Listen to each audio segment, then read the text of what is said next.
তার পিতৃদেবের কাছ থেকে অনুপ্রাণিত হয়ে আমাদের মধ্যে প্রধানমন্ত্রী এসে গেছেন। सर, मैं आपको स्वागत करता हूं, अभिनंदन देता हूं जो आपने कीमती समय दिया। मैं दो चार शब्द सर कहना चाहता हूं, उसके बाद मैं राज्यपाल हमारा जो रेक्टर साहब को अनुरोध करूंगा अपना विचार रखने के लिए। विश्व भारती के आचार्य श्री नरेंद्र मोदी जी की विश्व भारती पर विशेष अनुकंपा है। आज विश्व भारती का स्थिति और उन्नति की जानकारी से अवगत रहते हैं।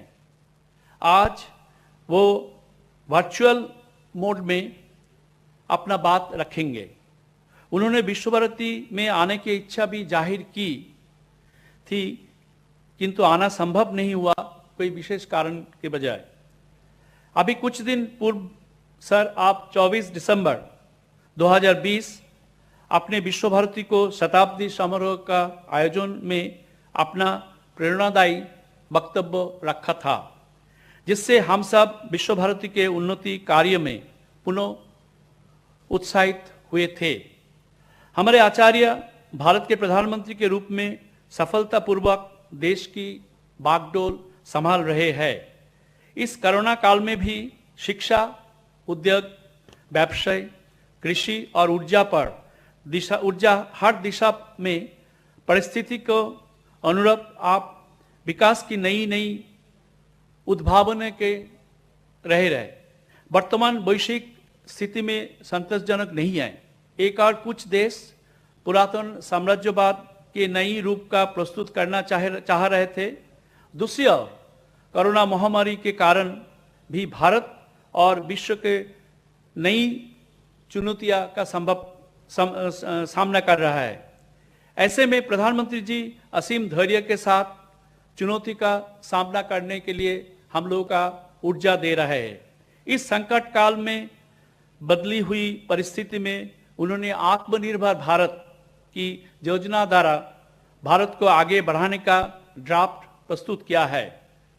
मैं यहाँ पे गुजारिश करना चाहता हूँ, जो मंत्री जी भी चाहते हैं, हमारा माननीय राज्यपाल भी चाहते हैं, सर रामगढ़ में विश्व भारती का एक परिसर हम खोलना चाहते हैं। मैं आपसे इसके बारे में बात पहले जिक्र किया, मंत्री जी भी चाहते हैं। सर मैं अनुरोध करूंगा ये परिसर खुलने के लिए आप थोड़ा मदद करें सर। और आपसे मैंने हम लोग यही सीखा विश्व भारती का तरफ से। ये मैं दो पंक्तियां से अपना विचार में रखना चाहता हूं। कर्म अच्छा है तो किस्मत दासी है, नियत सही है तो घर मदीना काशी है।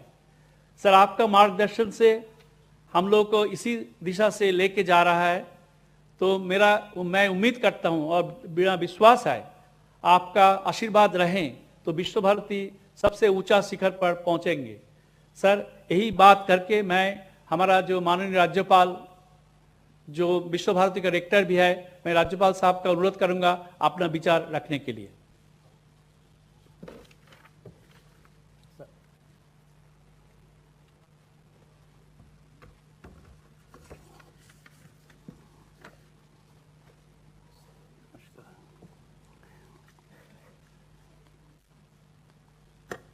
Honorable Prime Minister of India, Shri Narendra Modi ji,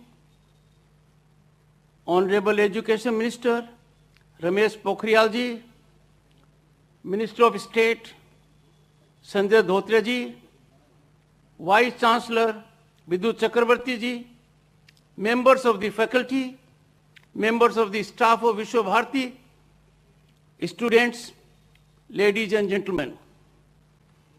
It is great privilege and honor to be associated with the 2021 convocation of Vishwa Bharati University. The occasion is all the more significant and joyous since it is in the centenary year of Vishwa Bharati.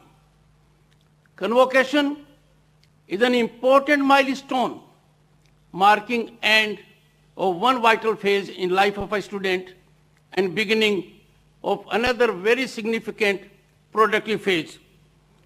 My heartiest congratulations to all graduating students who have benefited out of their degrees today. Friends, undoubtedly, education has great power for social rejuvenation and transformation.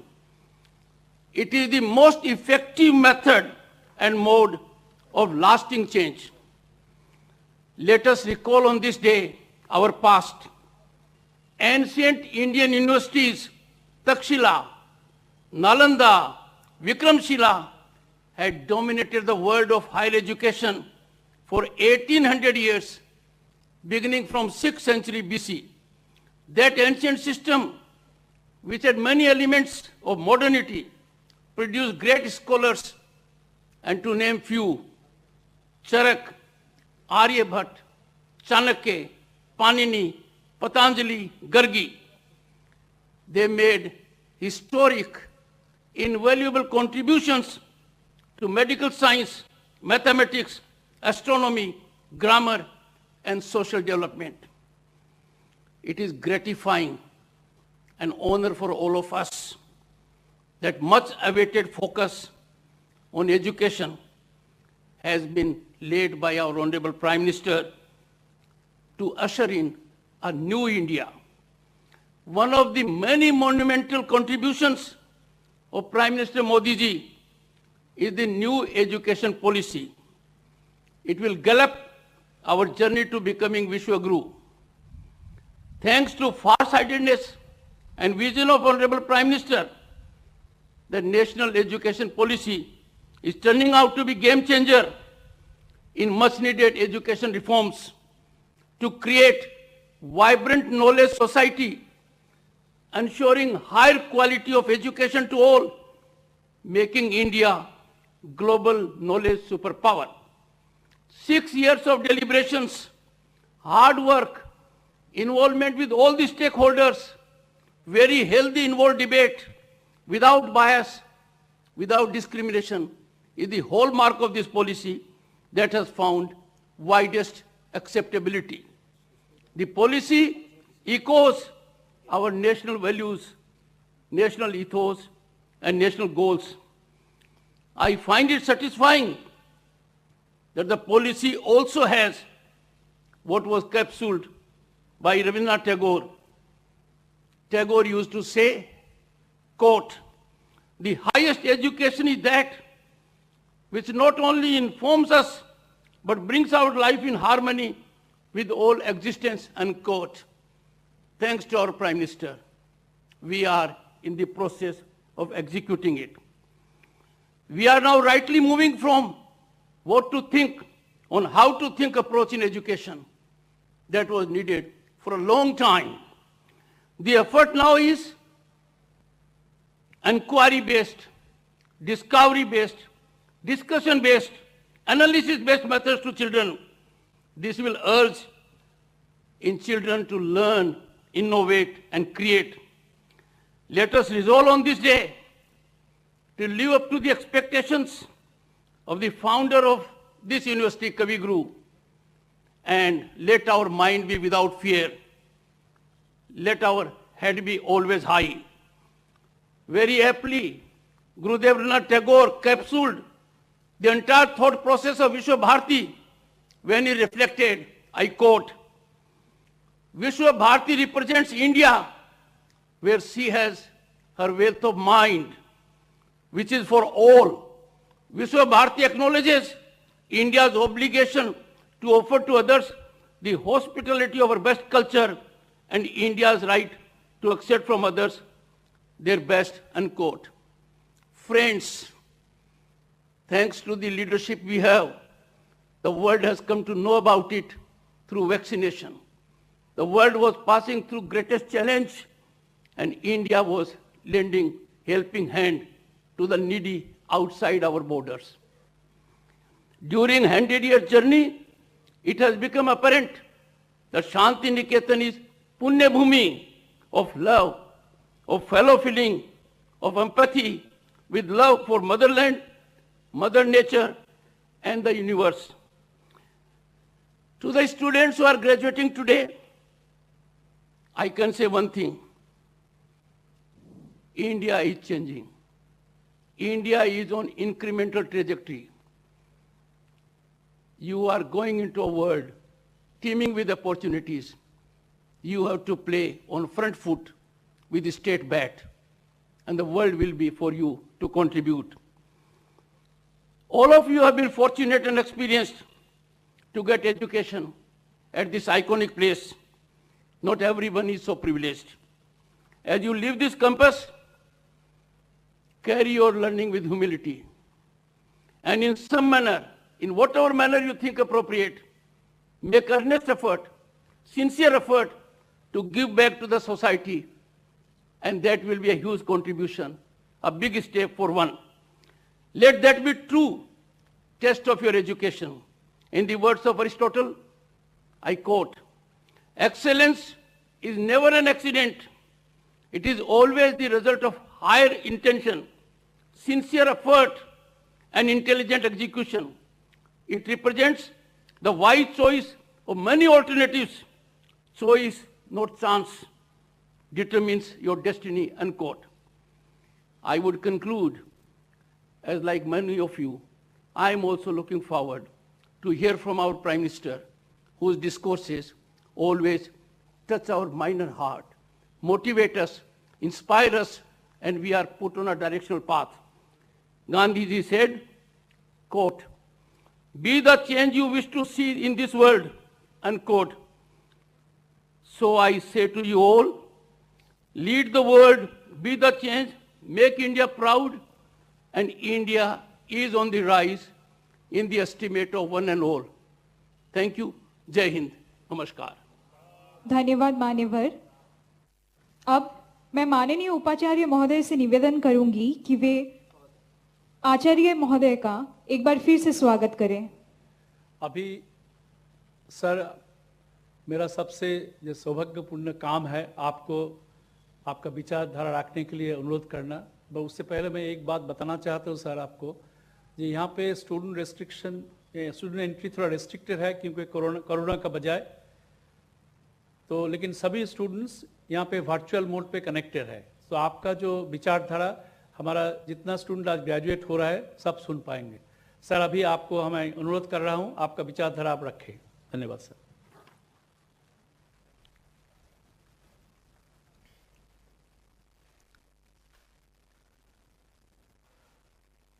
पश्चिम बंगाल के governor श्रीमान जगदीप धनखड़ जी,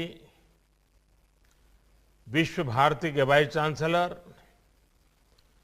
professor विद्युत चक्रवर्ती जी, शिक्षकगण, कर्मचारीगण और मेरे ऊर्जावान युवा साथियों, गुरुदेव रविंद्रनाथ टैगोर ने जो अद्भुत धरोहर मां भारती को सौंपी है, उसका हिस्सा बनना, आप सभी साथियों से जुड़ना मेरे लिए प्रेरक भी है, आनंददायक भी है और एक नई ऊर्जा भरने वाला है। अच्छा होता मैं इस पवित्र मिट्टी पर खुद आकर के आपके बीच शरीक होता, लेकिन जिस प्रकार के नए नियमों में जीना पड़ रहा है और इसलिए मैं आज रूबरू न आते हुए दूर से ही सही आप सबको प्रणाम करता हूं, इस पवित्र मिट्टी को प्रणाम करता हूं। इस बार तो कुछ समय के अंतराल पर मुझे दूसरी बार ये मौका मिला है। आपके जीवन के इस महत्वपूर्ण अवसर पर आप सभी युवा साथियों को, माता पिता को, गुरुजनों को मैं बहुत बहुत बधाई देता हूं, अनेक अनेक शुभकामनाएं देता हूं। साथियों, आज एक और बहुत ही पावन अवसर है, बहुत ही प्रेरणा का दिन है। आज छत्रपति शिवाजी महाराज की जन्म जयंती है। मैं सभी देशवासियों को छत्रपति शिवाजी महाराज की जयंती पर बहुत बहुत शुभकामनाएं देता हूं। गुरुदेव रविंद्रनाथ टैगोर जी ने भी शिवाजी उत्सव नाम से वीर शिवाजी पर एक कविता लिखी थी। उन्होंने लिखा था, कौन दूर शताब्देर, कौन दूर शताब्देर, कौन एक अख्यात दिवसे, नाही जानी आजी, नाही जानी आजी। मराठार कौन, शोयले एरंडेर, अंधकारे बसे। हे राजा शिवाजी, तब भाल उद्यासियाए भावना, तैत प्रभावत ऐसे छिल नामी। एक धर्म राज्य पाशे, एक धर्म राज्य पाशे, खंड छिन्न विक्षिप्त भारत, बंधे दिब आमी। यानी एक शताब्दी से भी पहले किसी एक अनाम दिन, मैं उस दिन को आज नहीं जानता, किसी पर्वत की ऊंची चोटी से, किसी घने वन में, ओ राजा शिवाजी, क्या ये विचार आपको एक बिजली की रोशनी की तरह आया था? क्या ये विचार आया था कि छिन्न भिन्न इस देश की धरती को एक सूत्र में पिरोना है? क्या मुझे इसके लिए खुद को समर्पित करना है? इन पंक्तियों में छत्रपति वीर शिवाजी से प्रेरणा लेते हुए भारत की एकता, भारत को एक सूत्र में पिरोने का आह्वान था। देश की एकता को मजबूत करने वाली इन भावनाओं को हमें कभी भूलना नहीं है। पल पल, जीवन के हर कदम पर देश की एकता, अखंडितता के इस मंत्र को हमें याद भी रखना है, हमें जीना भी है। यही तो टैगोर का हमें संदेश है।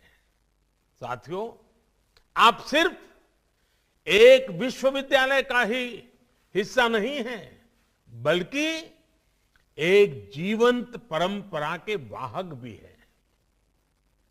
गुरुदेव अगर विश्व भारती को सिर्फ एक यूनिवर्सिटी के रूप में देखना चाहते तो वो इसको ग्लोबल यूनिवर्सिटी या कोई और नाम दे सकते थे, लेकिन उन्होंने इसे विश्व भारती विश्वविद्यालय नाम दिया। उन्होंने कहा था, विश्व Bharti acknowledges India's obligation to offer to others the hospitality of her base culture and India's right to accept from others their best. गुरुदेव की विश्व भारती से अपेक्षा थी कि यहां जो सीखने आएगा वो पूरी दुनिया को भारत और भारतीयता की दृष्टि से देखेगा।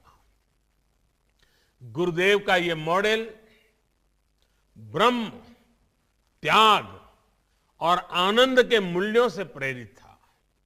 इसलिए उन्होंने विश्व भारती को सीखने का ऐसा स्थान बनाया जो भारत की समृद्ध धरोहर को आत्मसात करे, उस पर शोध करे और गरीब से गरीब की समस्याओं के समाधान के लिए काम करे। ये संस्कार में पूर्व में यहां से निकले छात्र छात्राओं में भी हमें दिखता है और आपसे भी देश की यही अपेक्षा है। साथियों, गुरुदेव टैगोर के लिए विश्व भारती सिर्फ ज्ञान देने वाली, ज्ञान परोसने वाली एक संस्था मात्र नहीं थी, ये एक प्रयास है भारतीय संस्कृति के शीर्षस्थ लक्ष्य तक पहुंचने का, जिसे हम कहते हैं स्वयं को प्राप्त करना। जब आप अपने कैंपस में बुधवार को उपासना के लिए जुड़ते हैं तो स्वयं से ही साक्षात्कार करते हैं। जब आप गुरुदेव द्वारा शुरू किए गए समारोह में जुड़ते हैं तो स्वयं से ही साक्षात्कार करने का एक अवसर प्राप्त होता है। जब गुरुदेव कहते हैं आलो अमार आलो ओगो आलो भुवन भारा, तो ये उस प्रकाश के लिए ही आह्वान है जो हमारी चेतना को जागृत करती है। गुरुदेव टैगोर मानते थे विविधताएं रहेगी, विचारधाराएं रहेगी, इन सब के साथ ही हमें खुद को भी तलाशना होगा। वो बंगाल के लिए कहते थे बांग्लार माटी बांग्लार जल बांग्लार वायु बांग्लार फूल, पुण्य हो पुण्य हो पुण्य हो हे भगवान। लेकिन साथ ही वो भारत की विविधता की भी उतना ही गौरवगान बड़े भाव से करते थे।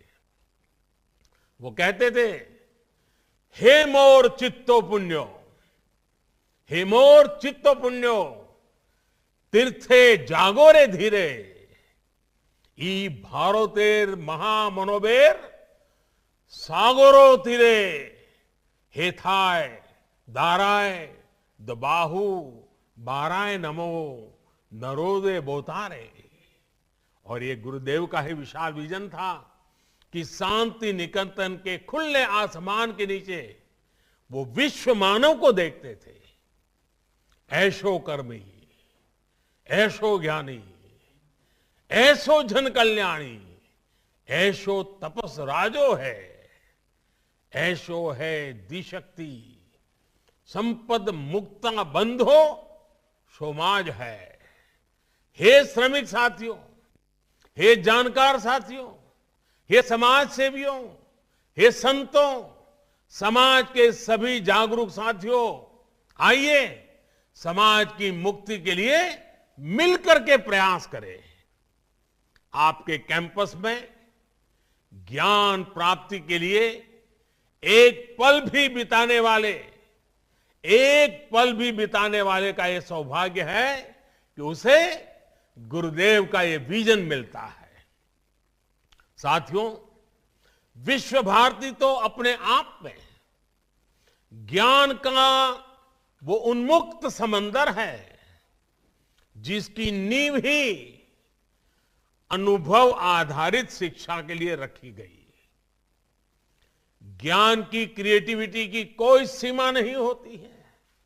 इसी सोच के साथ गुरुदेव ने इस महान विश्वविद्यालय की स्थापना की थी।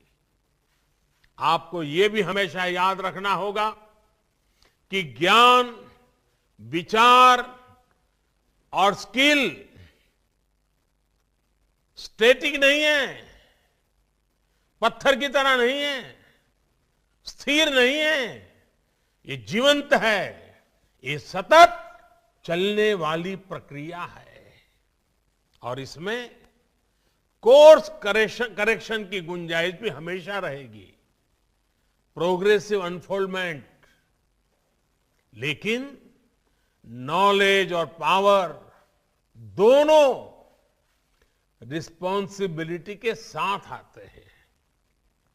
जिस प्रकार सत्ता में रहते हुए संयम और संवेदनशील रहना पड़ता है, रहना जरूरी होता है, उसी प्रकार हर विद्वान को, हर जानकार को भी उनके प्रति जिम्मेदार रहना पड़ता है जिनके पास वो शक्ति है।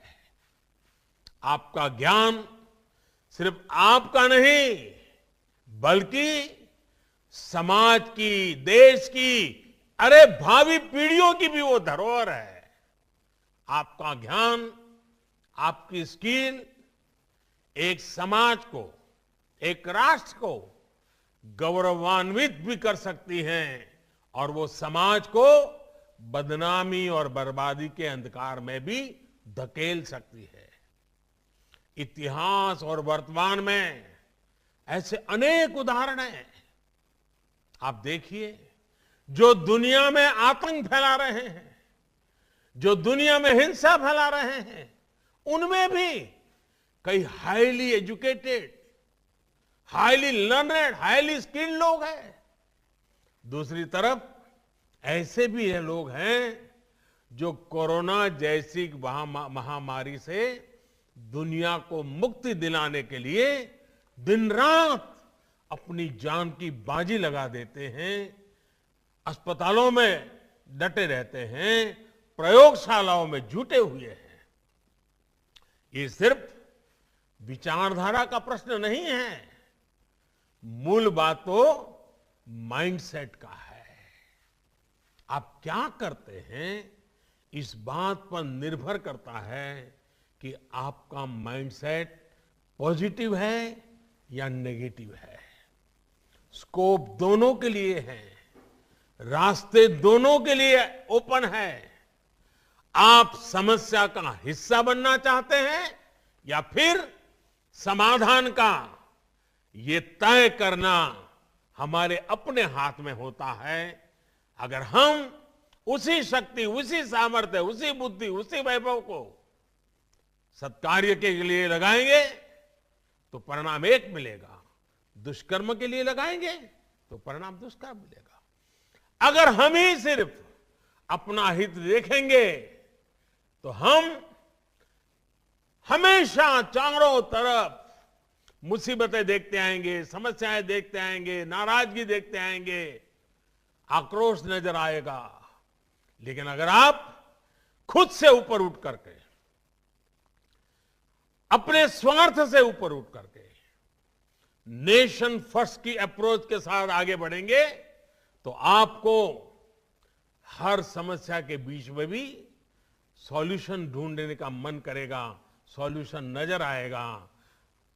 बुरी शक्तियों में भी आपको अच्छा ढूंढने का, उसमें से अच्छाई का, परिवर्तन का मन करेगा और आप स्थितियां बदलेंगे भी, आप स्वयं भी अपने आप में एक सॉल्यूशन बन करके उभरेंगे। अगर आपकी नीयत साफ है और निष्ठा मां भारती के प्रति है तो आपका हर निर्णय, आपका हर आचरण, आपका हर कृति किसी न किसी समस्या के समाधान की तरफ ही बढ़ेगा। सफलता और असफलता हमारा वर्तमान और भविष्य तय नहीं करती है। हो सकता है आपको किसी फैसले के बाद जैसा सोचा था वैसा परिणाम न मिले, लेकिन आपको फैसला लेने में डरना नहीं चाहिए। एक युवा के रूप में, एक मनुष्य के रूप में जब कभी हमें फैसला लेने से डर लगने लगे तो वो हमारे लिए सबसे बड़ा संकट होता है। अगर फैसले लेने का हौसला चला गया तो मान लीजिएगा आपकी युवानी चली गई है, आप युवा नहीं रहे हैं। जब तक भारत के युवा में नया करने का, रिस्क लेने का और आगे बढ़ने का जज्बा रहेगा, तब तक कम से कम मुझे देश की भविष्य की चिंता नहीं है। और मुझे जो देश युवा हो, 130 करोड़ आबादी में इतनी बड़ी तादाद में युवा शक्ति हो, तो मेरा भरोसा और मजबूत हो जाता है, मेरा विश्वास और मजबूत हो जाता है। और इसके लिए आपको जो सपोर्ट चाहिए, आपको जो माहौल चाहिए, उसके लिए मैं खुद भी और सरकार भी, इतना ही नहीं, 130 करोड़ का संकल्पों से भरा हुआ, सपनों से लेकर के जीने वाला देश भी आपके समर्थन में खड़ा है।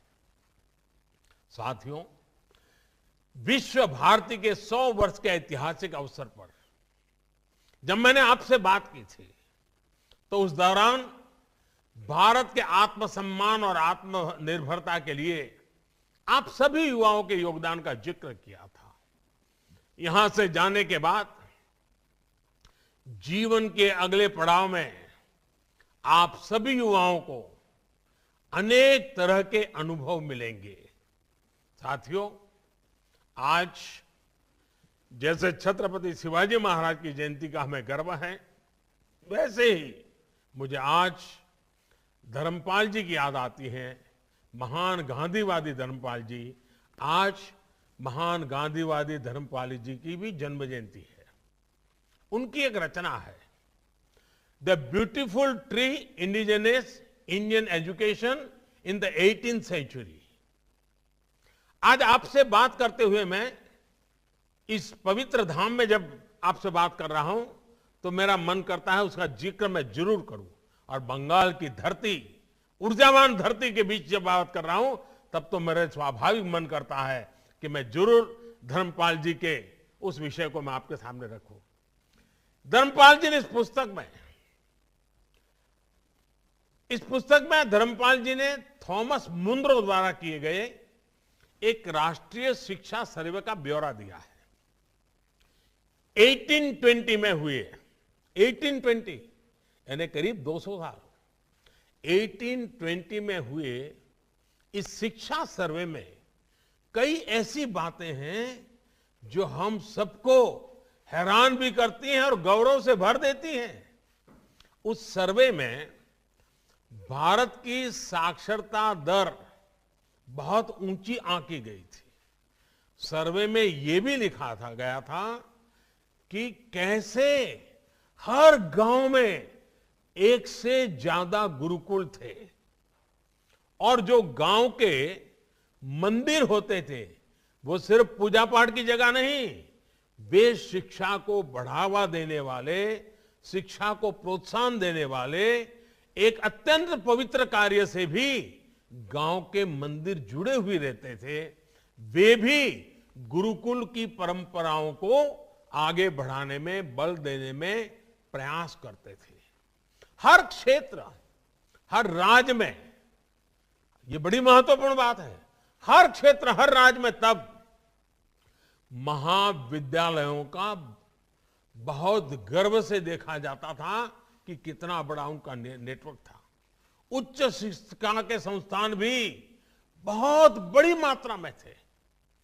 भारत पर ब्रिटिश एजुकेशन सिस्टम थोपे जाने से पहले थॉमस मुंद्रो ने भारतीय शिक्षा पद्धति और भारतीय शिक्षा व्यवस्था की ताकत को अनुभव किया था, देखा था। उन्होंने देखा था कि हमारी शिक्षा व्यवस्था कितनी वाइब्रेंट है। ये 200 साल पहले की बात है।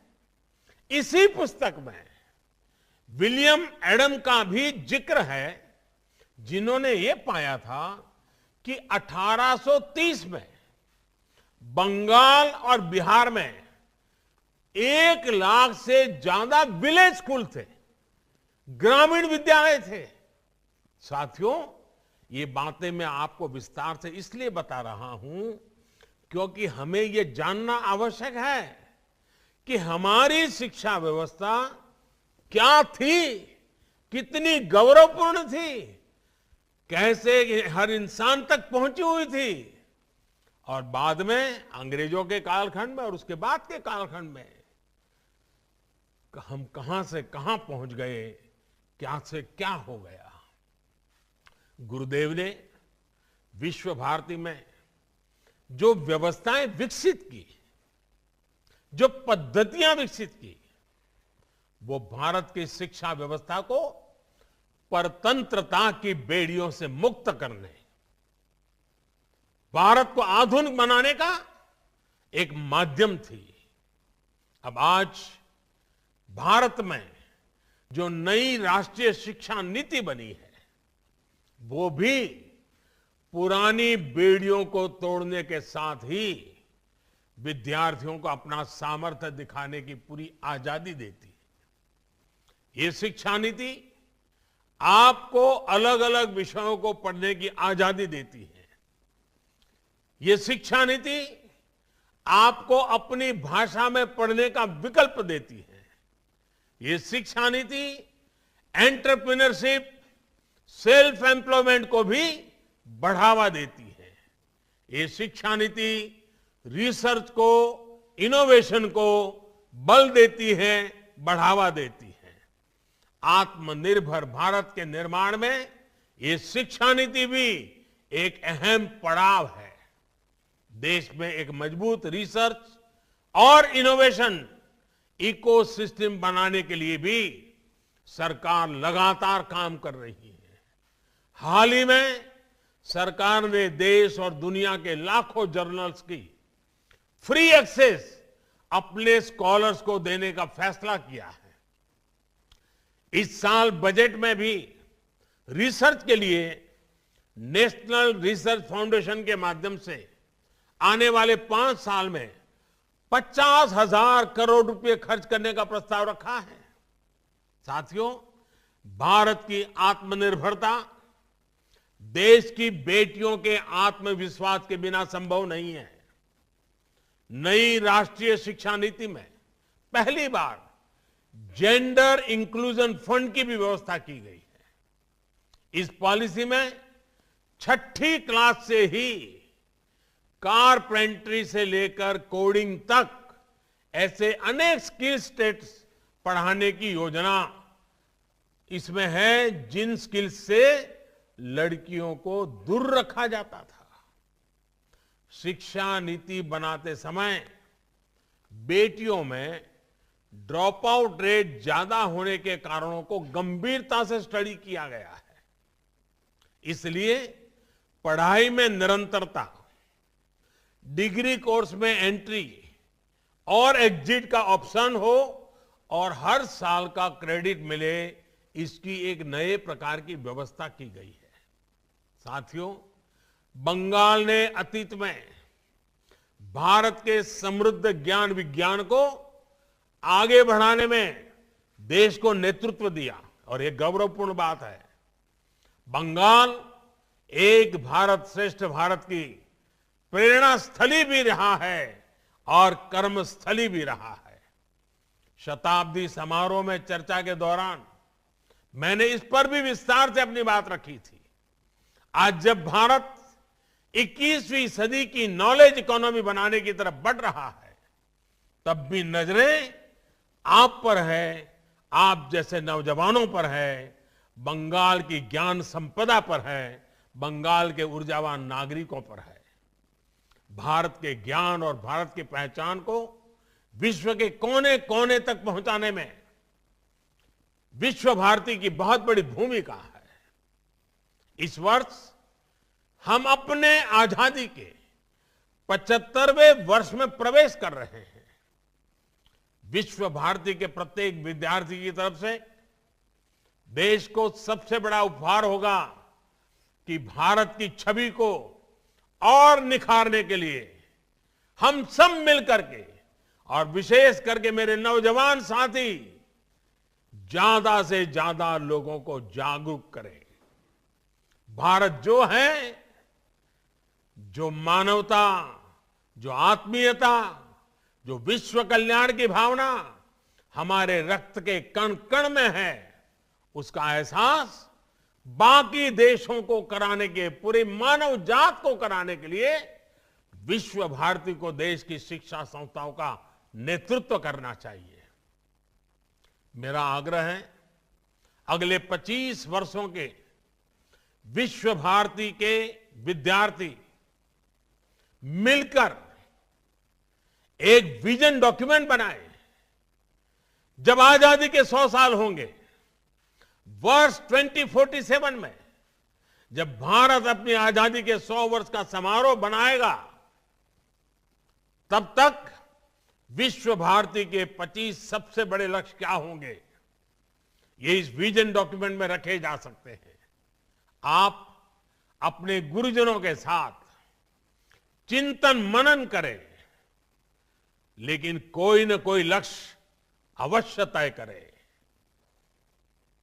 आपने अपने क्षेत्र के अनेक गांवों को गोद लिया हुआ है। क्या इसकी शुरुआत हर गांव को आत्मनिर्भर बनाने से हो सकती है। पूज्य बापू ग्राम राज्य की जो बात करते थे, ग्राम स्वराज की बात करते थे। मेरे नौजवान साथियों, गांव के लोग, वहां के शिल्पकार, वहां के किसान, इन्हें आप आत्मनिर्भर बनाइए। इनके उत्पादों को विश्व के बड़े बड़े बाजारों में पहुंचाने की कड़ी बनिए। विश्व भारती तो बोलपुर जिले का मूल आधार है। यहां के आर्थिक, भौतिक, सांस्कृतिक सभी गतिविधियों में विश्व भारती रचा बसा है, एक जीवंत इकाई है। यहां के लोगों को, समाज को सशक्त करने के साथ ही आपको अपना बृहद दायित्व भी निभाना है। आप अपने हर प्रयास में सफल हो, अपने संकल्पों को सिद्धि में बदलें। जिन उद्देश्यों को लेकर के विश्व भारती में कदम रखा था और जिन संस्कारों और ज्ञान की संपदा को लेकर आज जब आप विश्व भारती से कदम दुनिया के दहलीज पर रख रहे हैं, तब दुनिया आपसे बहुत कुछ चाहती है, बहुत कुछ अपेक्षाएं रखती है। और इस मिट्टी ने आपको संवारा है, आपको संभाला है और आपको विश्व की अपेक्षाओं को पूर्ण करने योग्य बनाया है, मानव की अपेक्षाओं को पूर्ण करने योग्य बनाया है। आप आत्मविश्वास से भरे हुए हैं, आप संकल्पों के प्रति प्रतिबद्ध हैं, आप संस्कारों से पुलकित हुई आपकी जवानी है। ये आने वाली पीढ़ियों को काम आएगी, देश के काम आएगी। 21वीं सदी में भारत अपना उचित स्थान प्राप्त करे, इसके लिए आपका सामर्थ्य बहुत बड़ी ताकत के रूप में उभरेगा, ये पूरा विश्वास है। और आप ही के बीच में, आप ही का एक सही यात्री होने के नाते मैं आज इस गौरवपूर्ण क्षण में अपने आप को धन्यवान मानता हूं। और हम सब मिलकर के इस गुरुदेव टैगोर ने जिस पवित्र मिट्टी से हम लोगों को शिक्षित किया है, संस्कारित किया है, हम सब मिलकर आगे बढ़े, यही मेरी आपको शुभकामनाएं हैं। मेरी तरफ से अनेक अनेक शुभकामनाएं। आपके माता पिता को मेरे प्रणाम, आपके गुरुजनों को प्रणाम, मेरी तरफ से बहुत बहुत धन्यवाद।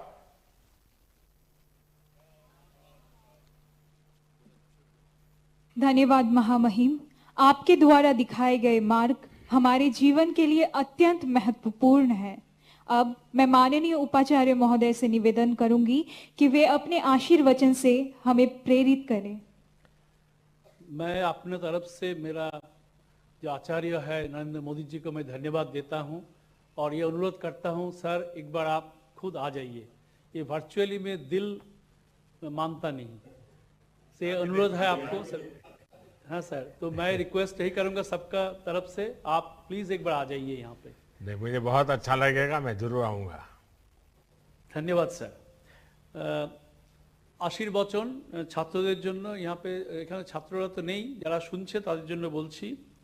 সত্য বলো, ধর্ম আচরণ করো, শ্রদ্ধায় থেকে বিরত হইও না, সভ্য থেকে বিচ্যুত হইও না, ধর্ম থেকে বিরত হইও না, শুভকর্ম থেকে নিবৃত্ত হইও না, মাতৃভক্ত হও, পিতৃভক্ত হও, আচার্য ভক্ত হও, অনবদ্য কর্মেরই অনুষ্ঠান করবে, অন্য কর্মের নয়, আমাদের সদাচারে অনুবর্তন করবে, অন্য আচারের নয়, পাষাণের মতো দৃঢ় হও, পরশুর মতো তীক্ষ্ণ হও, হিরণ্যখণ্ডের মতো মূল্যবান হও, কল্যাণময় হও, সর্বমানবের বন্ধু ও বীর্যবান রক্ষক হও, হে সৌম্য, শতবর্ষ জীবন লাভ করো।